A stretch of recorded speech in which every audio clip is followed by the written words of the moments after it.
Funding for Race of the Century is made possible in part through a grant from Ford Motor Company, celebrating 100 years with great pride and looking to the future with no boundaries.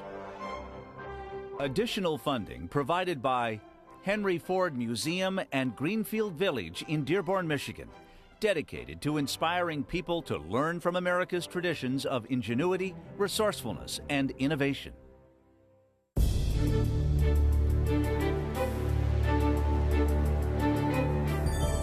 One has to project oneself back 100 years and say, well, what was the mood?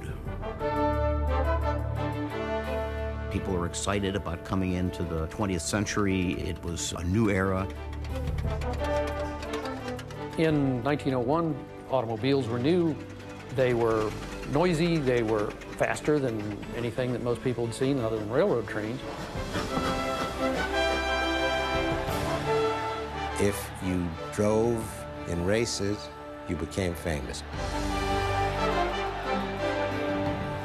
Alexander Winton was one of the most famous automobile manufacturers of the day. He was also perhaps the most famous racer in America. And Henry Ford was a 38-year-old mechanic who had already failed once in the automobile business. It was local boy Henry Ford challenging the great race car driver Alexander Winton.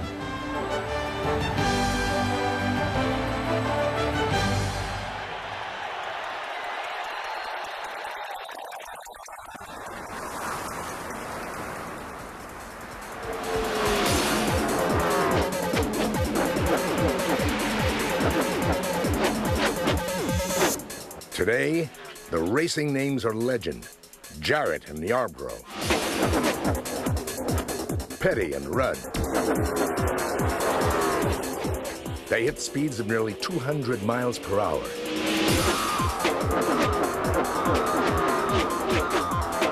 The competition, intense. The cash payoffs, huge.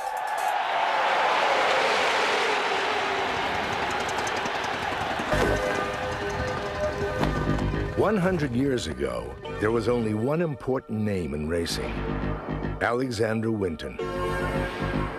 And on October 10th, 1901, a single challenger, Henry Ford.